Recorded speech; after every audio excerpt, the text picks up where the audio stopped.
sa labas, na pwede pa nilang pag-usapan, i-open nyo na lang sa magulang ninyo, sa nanay ninyo, makakaasa kayo sarado. Hindi lang yon, pinapanalangin pa nila kayo. Amen? Pinapanalangin pa nila kayo.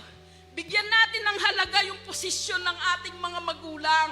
Bigyan natin ng halaga yung posisyon ng ating mga nanay. Kasi sa kultura natin, depende yun.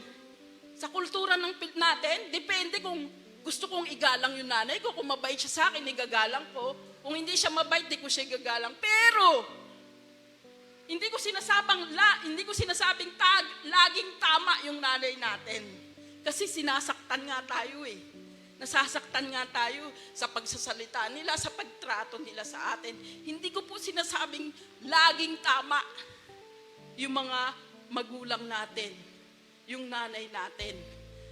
Pero, ang unang paraan ng paggalang natin sa kanila ay yung pinipili nating magpatawad.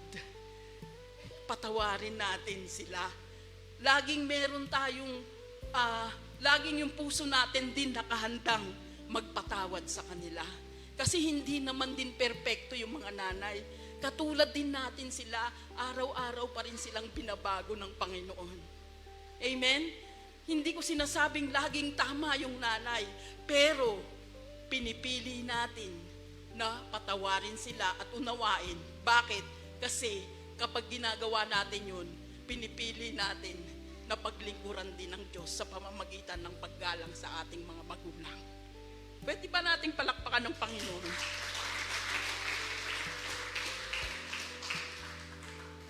Kadalasan po, sa kultura natin, depende. Ay, hindi niya deserve yung pagrespeto ko. Ay, hindi niya deserve yung paggalang ko.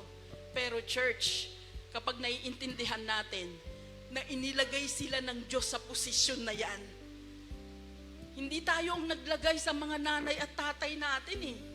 Hindi tayo ang pumili sa kanila. Diyos ang naglagay sa kanila, sa atin. They are authority. Pag binasa mo nga yung Biblia, meron silang, kapag ginalang mo yung magulang mo, meron kang mahabang buhay.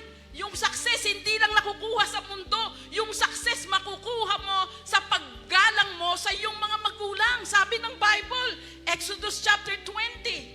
Sabi niya, pag ginalang mo yung magulang mo, hahaba ang buhay mo at magtatagumpay ka.